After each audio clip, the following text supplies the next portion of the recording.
Good morning, and thank you for joining me on the Path to Liberty.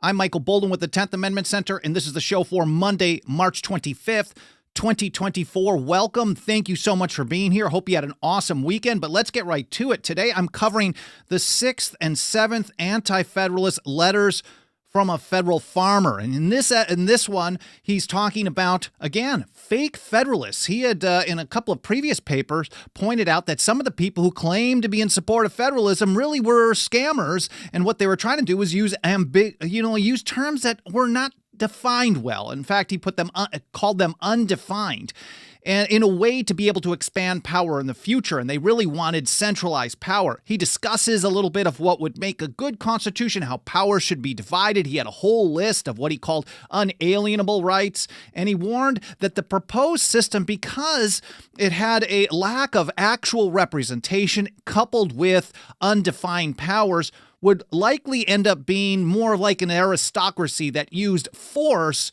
rather than freedom. We'll get to it here.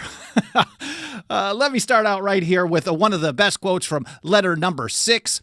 And he put it this way: the greatest blessings we can wish for are peace, union, and industry. And he thought that they went all together. If you had peace, you'd get union and industry. If you had all of them, one of those were missing, you'd end up with problems. That was the goal. And he said, our true object is to arm persuasion on every side and to render force as little necessary as possible. If your government has to exist solely, and maybe he's missing the point of the whole thing here, because all government diktats, all government rules come at the end of a barrel of a gun at some point down the line. But he's saying if you can find a system that actually represents the interests of the people properly, then you're not going to have to use force because people will voluntarily go along with stuff. Anyways, here from founder of the day, Jason Mandrish.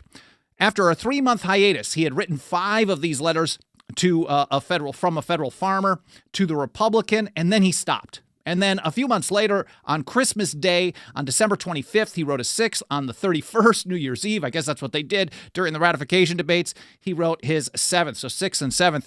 And in number 6, this is a 3-month hiatus. Here, the federal farmer returns to denounce those who support the Constitution as pretend Federalists who really prefer a national government as opposed to a confederation of states. And we've heard this from the Anti-Federalist side, or people who cite the Anti-Federalists, and I think it is overstating it here. I want to point out that the federal farmer did not make the case that everyone on the Federalist side were scammers. He said there was a certain number of them, and we know that their goal has been all along to have a centralized, consolidated power, very similar to what they fought to get away from with the British. And of course, we're thinking of people like Alexander Hamilton. That's the easy peasy one, because we know that he was proposing to have power over the states in all cases whatsoever, which is no different than what the Declaratory Act was. James Madison did as well early on in the Philadelphia Convention.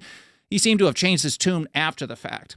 Anyways, here from number 6, he's talking about these pretend Federalists. He said some of the advocates specifically. So when people say that the Anti-Federalists thought all the Federalists were liars and scammers and tricking them, this is not the case. But there certainly were very powerful ones that took that position. Some of the advocates, I believe, will agree to recommend good amendments, but some of them will only consent to recommend indefinite, specious, but unimportant ones. So he's like, 3 states have ratified by this point, by Christmas of 1787. And so our goal is mostly shifted to, what can we do with the proposed system? What can we amend to make it a little safer than what it is right now? Because it's so poorly defined with phrases like general welfare and necessary and proper, etc. And he's saying some of the advocates will be on board. These are some of the Federalists. They'll be on board with giving good recommendations for amendments. Others are going to try to get more poorly defined ones because their goal really is just to scam everybody and then expand power once things are in effect. And that's how things definitely played out, especially in 1791. He said, and this only with a view to keep the door open. So again, some of the advocates are going to recommend, he believes, good amendments. Others, indefinite, specious, and unimportant ones. And this only with a view to keep the door open for obtaining in some favorable moment their main object, a complete consolidation of the states and a government much higher toned, less Republican, and less free than the one proposed. So even though it's being described this way, he's saying, and he said this in previous letters as well, that even though they're describing it this way, we can understand what the legal meaning of these phrases are. People with power are always going to try to find some wiggle room to expand that power. And one of the ways that they did this very early on was to follow the Hamiltonian approach, and that is change the meaning of the word necessary into the federal government just has powers that are convenient to exercise all the other powers, which means, as Thomas Jefferson warned, it doesn't take much creativity to come up with a convenience of how they might exercise all of these delegated powers, and it basically gives them unlimited power. That's a complete consolidation. He goes, some of the advocates are only pretended federalists. In fact, they wish for an abolition of the state governments. Hamilton specifically called for that in Philadelphia. We don't know for sure who Federal Farmer is. Maybe the Federal Farmer was there in the Philadelphia Convention, maybe as a member of the New York delegation. Maybe not. Maybe word just got around. We know there are others who wanted that as well. Hamilton basically said in June of 1787, I'd like to get rid of the states, but I don't think that the people are ready to hear that. So let me just give you my proposal of what I would like as a goal. So he made it very clear, at least in the Philadelphia Convention. He said, some of them I believe to be honest Federalists who wish to preserve substantially the state governments united under an efficient federal head, and many of them are blind tools without any object. So on the opposition side, he's saying some of them are scammers, some of them are honest, and some of them just don't really know anything, and they're just follow the leader. And he said the same thing about the Anti-Federalist side. Some of them are pretending to be in support of federalism, and they really don't want to have any system whatsoever. Most of them did not fit either of these extremes. And then he gets into a discussion about the terms of Federalist and Anti-Federalist. And I've mentioned this on this show many times. These were terms of art. They were propaganda terms designed to kind of direct people's viewpoints in the debate. He said, we might as well call the advocates and opposers of the Constitution Tories and Whigs or anything else as Federalists and Anti-Federalists. To be for or against the Constitution as it stands is not much evidence of a federal disposition. If any names are applicable to the parties on account of their general politics, they are those of Republicans and anti-Republicans, not the type that we have today. Those are just politician garbage. This is our people that are in support of a federal republic versus those who are opposed to that type of a system. He said the opposers are generally men who support the rights of the body of the people and are properly Republicans. The advocates are generally men not very friendly to those rights and properly anti-Republicans. So then he gets into a view of how the system should be set up. He reiterates the point that he made in his first letter. If you've been following these episodes, of course, they're all over at 10thamendmentcenter.com/path to liberty. I've done a few of these now. He reiterates this point from his first letter that he supports the type of system that they've created. He basically went over 3 types of systems in that paper. You could have completely consolidated, you could have completely decentralized, or you could have some kind of a mixture, some delegated and reserved powers. He liked that mixture system, basically what they were being told they were getting. He just said, we aren't really getting what we're being told, although that would be his goal. So, but he also had the caveat that he supported the system, the concept, but the caveat in his fourth letter was that there were, again, too many poorly defined or undefined powers. Here he is again. The most eligible system for us is a federal republic. That is a system in which national concerns may be transacted in the center and local affairs in state or district governments. The powers of the Union, he's talking about those powers that should be delegated to the proposed general government, ought to be extended to commerce, the coin, and national object, and a division of powers and a deposit of them in different hands is safest. So he's on board with the type of system. He didn't want nearly as many delegated powers, although national objects really leaves some gray area. And we'll look in some future papers and see where he goes with this type of thinking, but anything that has gray area is going to be abused. Then he goes into this. The supreme power is in the people, and rulers possess only that portion which is expressly given them. So many of the Anti-Federalists, of course, were in support of a reiteration of part of the Articles of Confederation, basically Article 2, that said any power that's not been expressly delegated to them is automatically reserved to the states or to the people. And so they were really the precursor to what became the 10th Amendment. He wanted limited delegated powers. And then more on that line, he said, the wisest people have often declared this is the case on proper occasions and have carefully formed stipulations to fix the extent and limit the exercise of the power given. Again, you have to be very clear about what they're authorized to do because, as we see all the time now, anytime they have any type of wiggle room, they will always expand their power. Power corrupts. Absolute power corrupts absolutely. We're all familiar with that phrase, but power always grows. As Abigail Adams so rightly put it, she said, power, whether vested in many or a few, is ever grasping, and like the grave cries, give, give. She understood this, and I think most of the founding generation did, and that's probably why the federal farmer is saying, well, if you're not wanting to be super clear about what's going on here, I can't really trust you, and that's why he's saying some of them were really fake federalists. He said, in a federal system, we must not only balance the parts of the same government as that of the state or that of the union, but we must find balancing influence between the general and local governments. The latter is what men or writers have but very little or imperfectly considered. So he's very concerned about the division of powers between that have been delegated to the general government and reserved to the states. It's very much, again, a 10th Amendment precursor. Hear from T.J. Martinell's article on this, discussing amendments as essential and necessary. If they weren't going to get amendments, certainly they were going to have serious problems. Now, some people were okay with what the amendments were when they came up with them. Others were not fans of them. I'm not sure where Federal Farmer lands on this because we don't know who it is. Now, the Federal Farmer emphasized that it wasn't just the inclusion of amendments that mattered. It had to be good ones. But the quality of those amendments that needed to adequately address reservations about the proposed government's authority and how it would alter the relationship that at the time existed between the Confederation and the states. He certainly was talking about that when he was talking about the different types of Federalists. Some of them would recommend good amendments.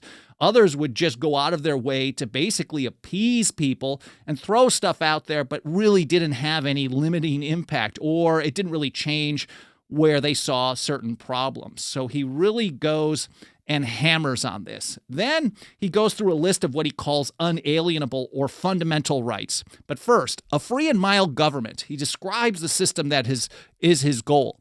A free and mild government is that in which no laws can be made without the formal and free consent of the people. Consent is such an important part of this, and we hear that so much during the Revolution. You can't take our property without our consent. If you do so, James Otis said, you've reduced the man to a slave, if you can just take it. Now, of course, that didn't mean individual consent in every situation. Now, in some scenarios, certainly we're talking about that today, and that's my goal. But for the founding generation, they were talking about consent at least through representation, and that's why the amount of representatives was so important. One person, it's impossible. The Anti-Federalists told us over and over and over. If you have one person supposedly representing the interests of thousands of people, 30,000, 40,000, 250,000, 750,000, what the number is today, it's insane. If you'd have one person that's supposedly representing them, that's not representation. It's not even close. That's someone who's ruling. They're only representing certain interests. It's impossible with the number of representatives in the House as structured to have actual representation. And the Anti-Federalists, Brutus, Cato, and many others said, there is no such thing as representation, even though that's what they're telling you they're trying to do. And I think that's basically the same argument that Federal Farmer is making here. So a free and mild government is that in which no laws can be made without the formal and free consent of the people or of their constitutional representatives. That is, of a substantial representative branch. Liberty, in its genuine sense, is security to enjoy the effects of our honest industry and labors in a free and mild government, and personal security from all illegal restraints. He said of rights, some are natural and unalienable, of which even the people cannot deprive individuals. So there are certain rights that even if a majority doesn't like the right, you still have that right. Now, whether or not you're able to exercise those rights very easily in a scenario like that, well, we know today. For example, the right to keep and bear arms has been under aggressive attack. I don't know why so many people who claim to support the Second Amendment seem to ignore almost all the federal gun control that's on the books, because none of them should exist. They only want to focus on the state level, and that's bad as well.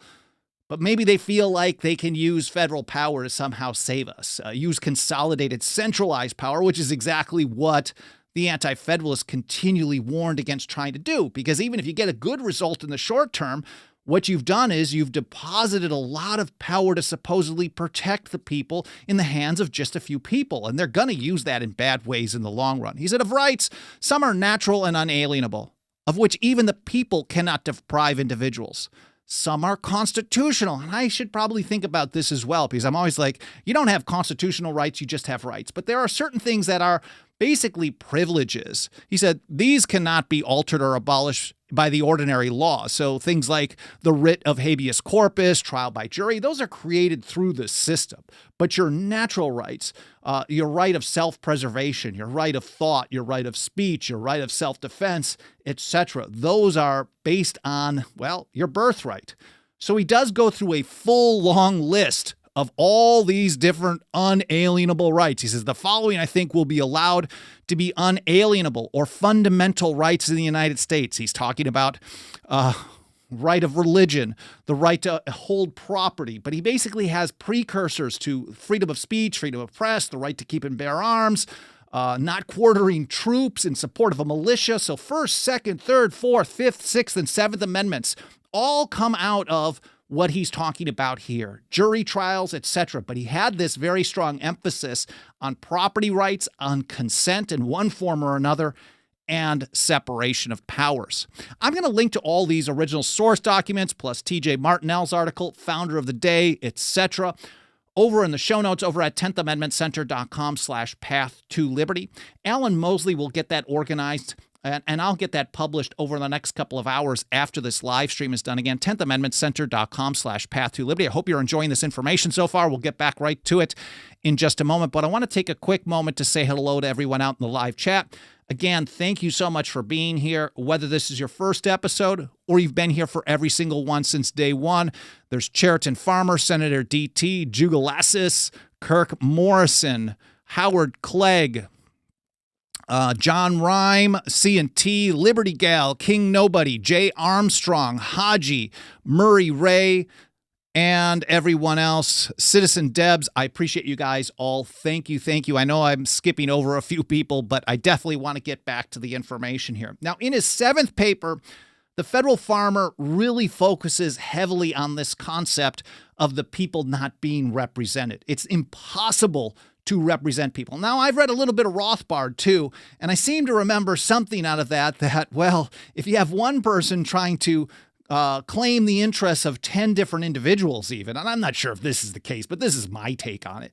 But basically, it's really impossible to send somebody over there to properly represent the interests of people because, well, people change their minds and every person is different. Now, you got to get as close to that as possible in a system like this.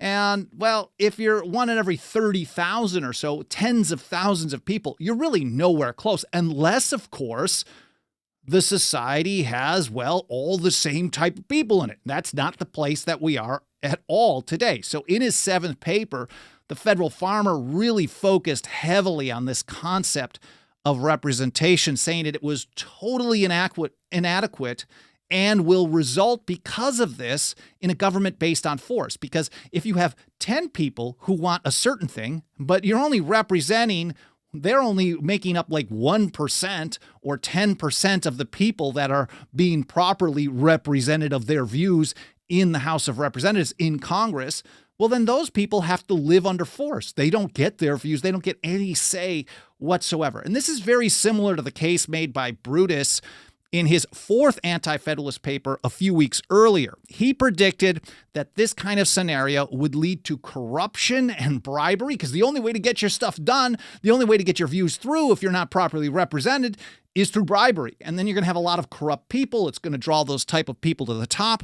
He said, and rather than resulting in a free government, it would lead to one of consolidation, force, and coercion. So we can see some very strong similarities between the Brutus Anti-Federalist letters and what Federal Farmer wrote just weeks later. But prior to that, even Cato had a very similar take in his third paper. This was in October of 1787. He said that a consolidated government would never be able to properly represent the views of people in different states. And again, that would only result in an institution based on force. And don't you feel that at every point today? Now it's just one side or the other trying to control the entire system. Basically, a handful of people, if you're thinking about just a few hundred people, making decisions for hundreds of millions of people only guarantees that almost everyone is going to be unhappy with their results. Even the people whose team is in charge, they're not happy with their team either. And then when it comes to choosing which team is going to be in charge next round every few years, they're not really for anybody. They generally are using their vote in a defensive manner. Well, I hate these people because they've been awful. I'm going to support these people, even though, well, these people are terrible as well. And maybe they're not even paying attention because they're so against what they have now. If you think about the current scenario,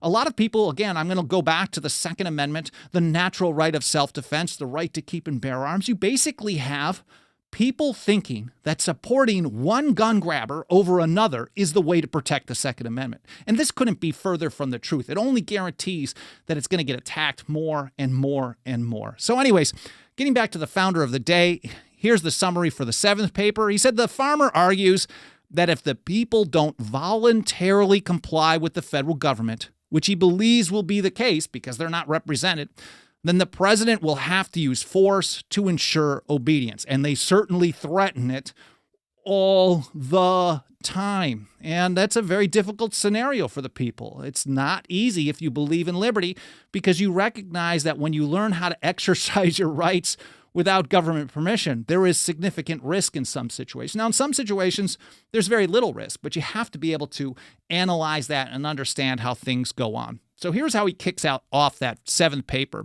In viewing the various governments instituted by mankind, we see their whole force reducible to two principles: the important springs which alone move the machines and give them their intended influence and control. It's force or persuasion. So you have nothing else. It's either going to be you do what we say or we kill you, or, this is a pretty good idea. He said, by the former, men are compelled.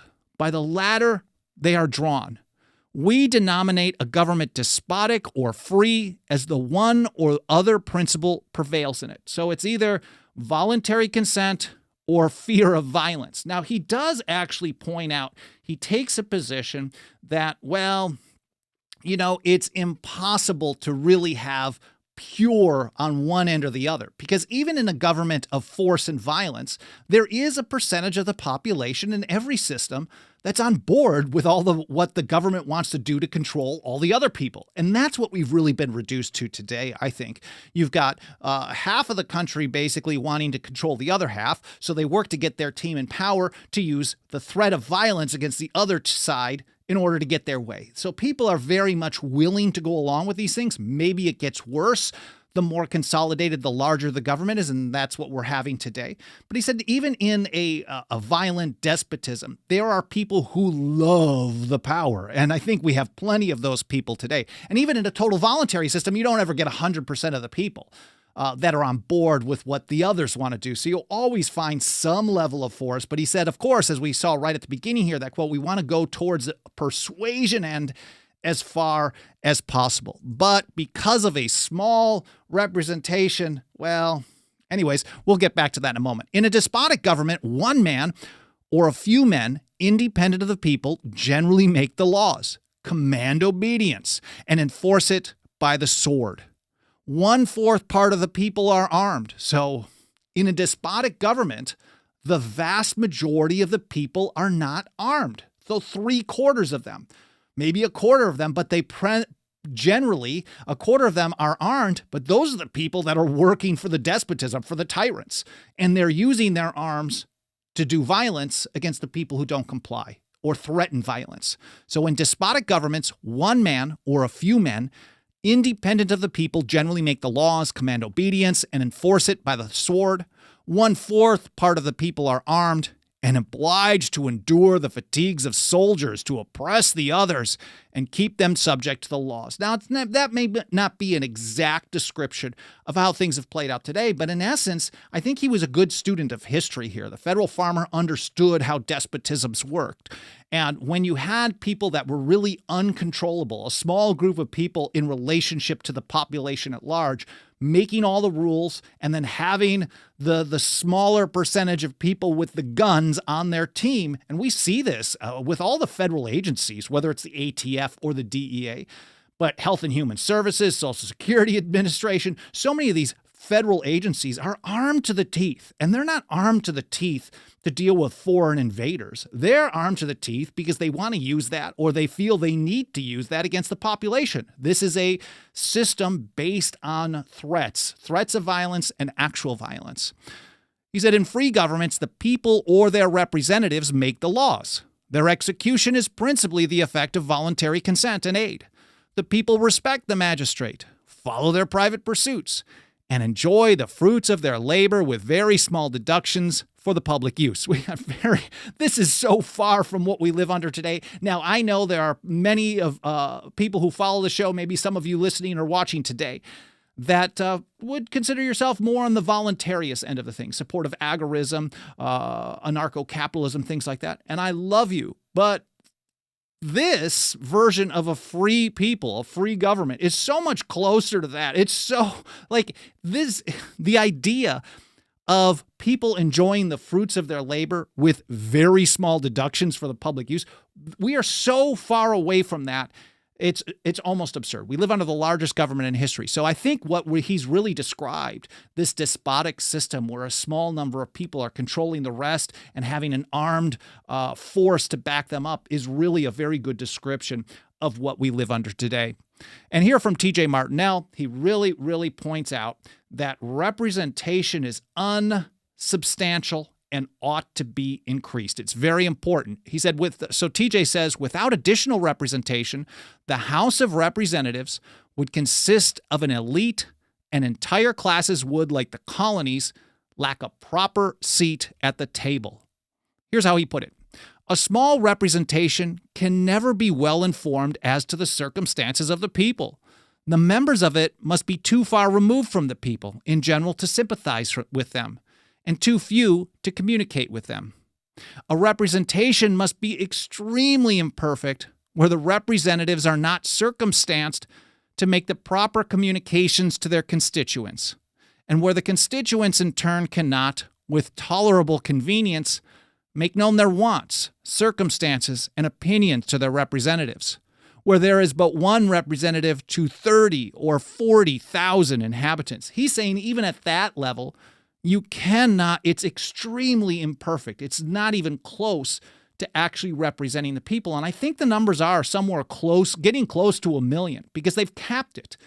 And so as population keeps growing, each representative really has just become some kind of aristocrat, a ruler rather than a representative. I think it's close to like 750,000. Maybe someone knows better than me in the chat. I know Brian McClanahan mentioned it in an episode somewhat recently. And so then he lists a number of issues that he intends on addressing in future letters, including these gems. That the people possess the strong arm to overawe their rulers and the best checks in their national character against the abuses of power, that the supreme power will remain in them. So he did say earlier in these papers that the supreme power comes from the people. He does acknowledge that. He's the same as many on the Federalist side.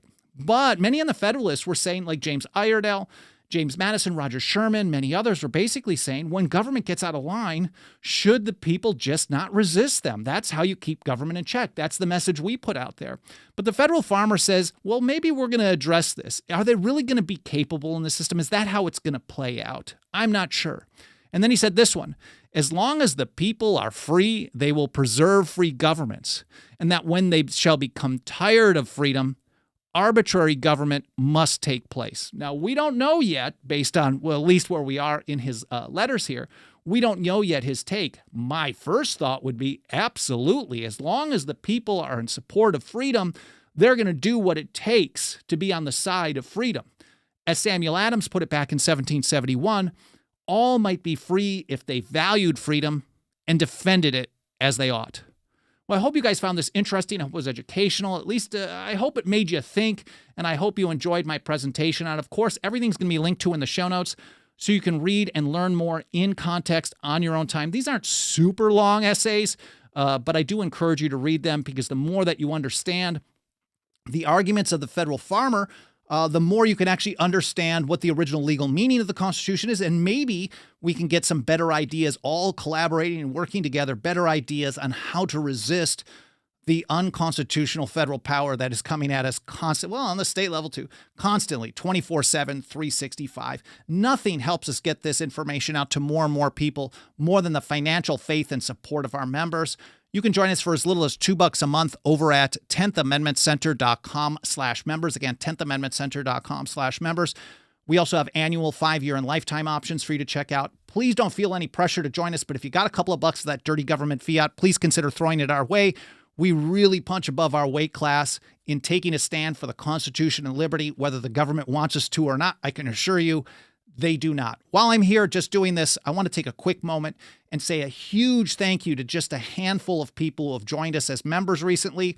There's John in Delaware, Ellen in Minnesota, Ben in Wisconsin, Joseph in Texas, Charlotte in California, and Ronald in North Carolina. I'm not sure if I updated these. I may have said thank you to you guys the last time around.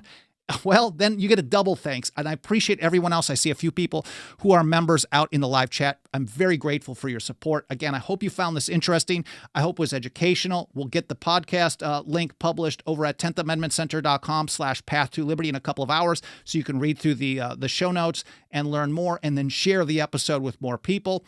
I hope you enjoyed the episode, and I hope to see you next time here on the Path to Liberty.